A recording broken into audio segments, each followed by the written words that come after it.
let's have a discussion on the topic flight adaptation in birds. Adaptation is an evolutionary process whereby an organism will become able to survive in its changing habitat or habit. And birds are the only vertebrate class which are primarily adapted for an aerial life. Okay. Jay is a Young in his book Life of Vertebrate has explained the birds as the masters of air.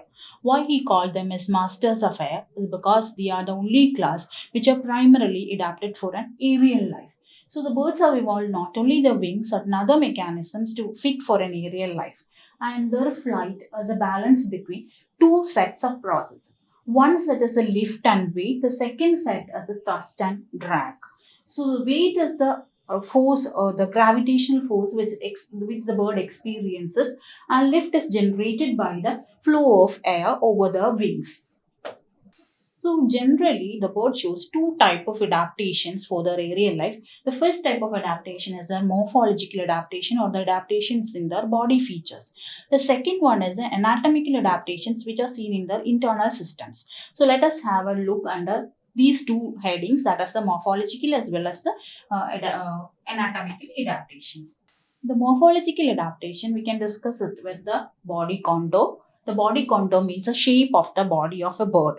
The shape of the body is a spindle shape, and that spindle shape it lacks any extra projections. Thereby, it reduces the resistance while they are in flight. And the spindle shaped body that also the conserves the energy because they need lot of energy for their flight, and if they have any extra fittings or extra structures in their body, that will increase the energy expenditure. In order to conserve their energy for the flight, they have reduced the external features in their body, as well as they become more efficient in their flight if they have a spindle shaped body which reduces the resistance in air.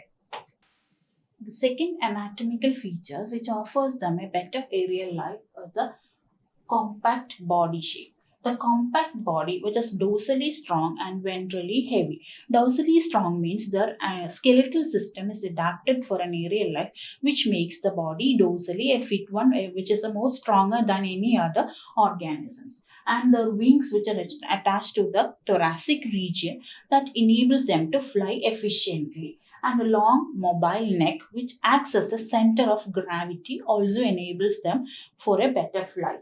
And the tail is used as a rudder during the flight. These are the body shape, which how they can fly in the air. Then the next important feature, morphological feature, is their feathers, which we cannot find in any other animal groups. The feathers are smooth, closely fitting, and are backwardly directed. That helps to reduce the resistance while they are in the air. And the feathery covering offers a protection to the bird as well as it reduces the heat loss, since these are having a constant body temperature higher than the normal mammalian temperature. So in order to maintain that temperature, this feathery coating helps the birds. And the tail, which is spreading like a fan, this also helps as a steering organ during their flight. Then wings acts as the powerful organ or the main organ which is concerned with the flight. And the wings are having a shape which is convex on the upper side and concave on the lower side. So the air pressure on the lower side is maximum and air pressure on the upper side is minimum. That enables them to spread their wings maximum. And the wings helps the bird to move upward while they are in the flight. In case of initiating the flight, as well as they can increase their velocity while they are in flight and with the help of their wings. Then they have a mobile neck and beak. The beak is a modified jaw without any teeth. And this beak can be applicable to various purposes, like they are acting as forceps to prick their food, and the pruning and the nest building also performed with the help of beak. And they have a bipedal locomotion. For that they have modified feet also, and the feet they are placed anterior towards the thoracic region of the body to maintain to support their body weight. And the muscles in the hind limbs are much developed than any other muscles in the body. So the hind limbs are suitable for an aerial life because the hind limbs are placed towards their anterior end, and that supports the entire length of the body. Since they have a modified forelimbs, the movement, not the aerial, the terrestrial movement, the perching, all those functions are performed by the hind limbs. They have a modified forelimbs which are modified as wings. The next title is the anatomical modification or the internal modifications of the systems in case of birds.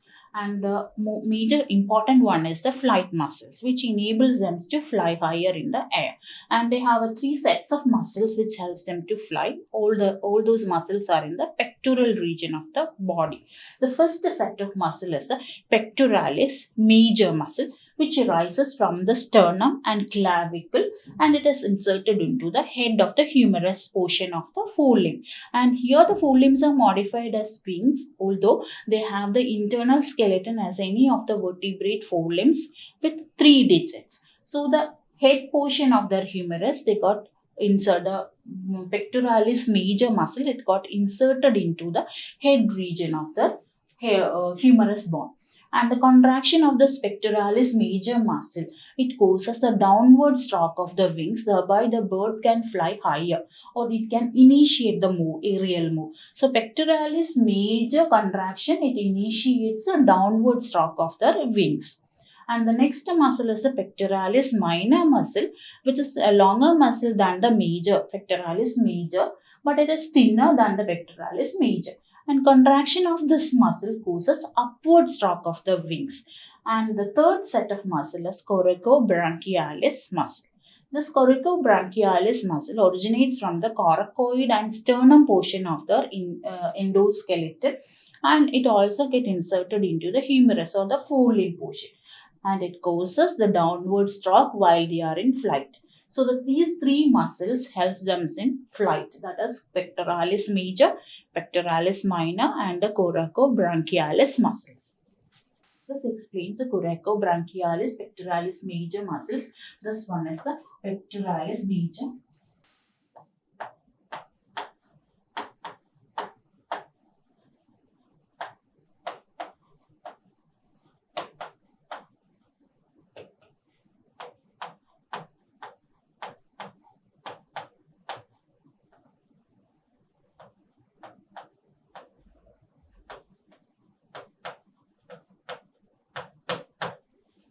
This one is the pectoralis major and this one is the coracobrachialis. Both are inserted into the head region of the humerus.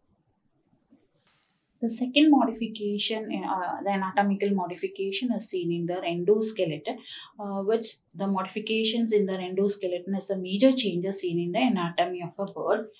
The endoskeleton is made up of stout, lightly built ones, and the bonds in their body are all pneumatic bonds. Pneumatic bonds means lightweight bonds with air-filled cavities in them. So all the bonds in the bird's body is pneumatic bonds, and the skull is made up of light bonds, which are feathery and paper-like bonds, and all the skull bonds are fused to form a single bond. So that makes the skull lighter in weight.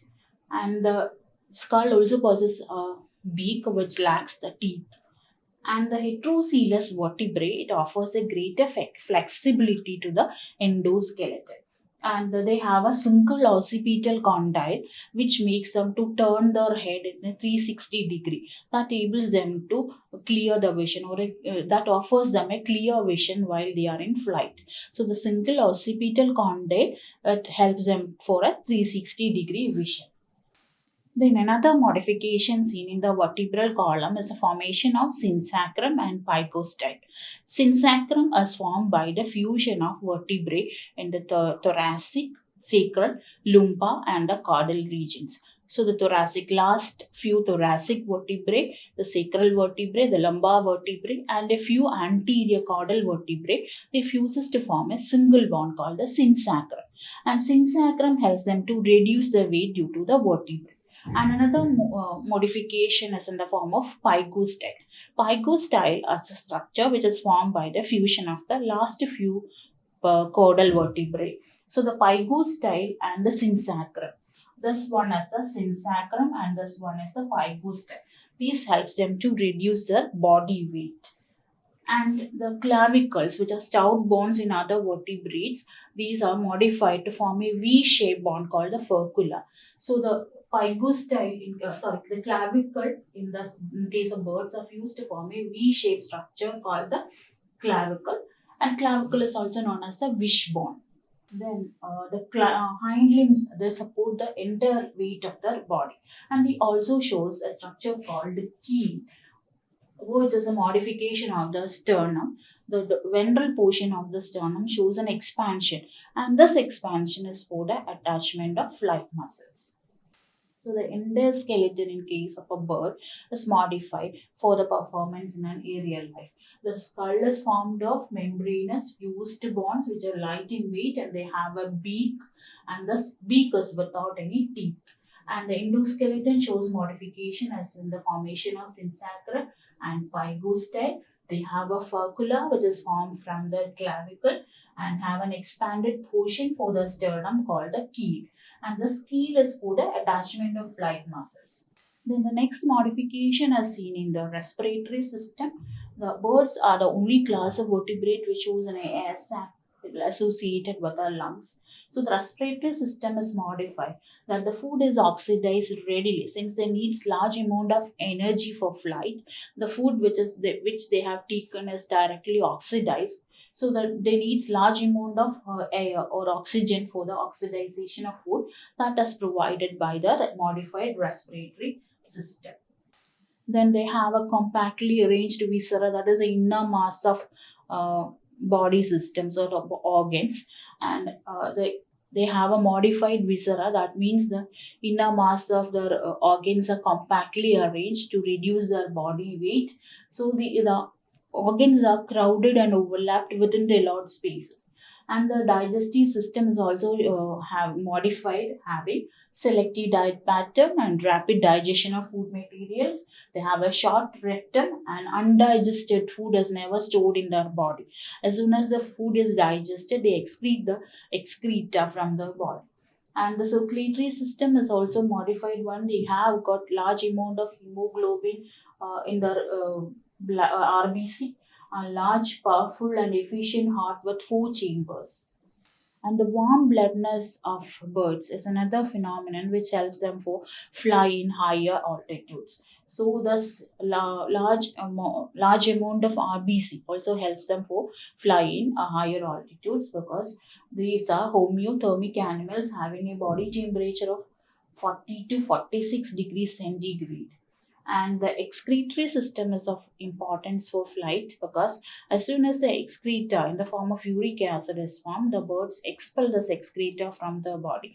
That is why we can see the birds excreting while they are in flight. And they have a well developed brain and sensory system, and the brain is well developed for equilibrium, muscular coordination, and for directing their instinct. Since the birds are having migratory behavior and all, the instincts are also controlled in the birds. The eyes are large and the optic lobes are highly developed, and their eyes are also provided with a structure called pecten, which enables them for accommodation while they are flying high. And they have a poorly developed sense of smell. And the much more important is given to the reproductive organs. The female birds are having the reproductive or functional ovary on the left side of their body, and the right side ovary as a degenerate one that reduces their body weight. So these structures or structural modifications enable the birds to fly, and the class of birds are the only vertebrates having these type of modifications. So, according to the young, these are the masters of air.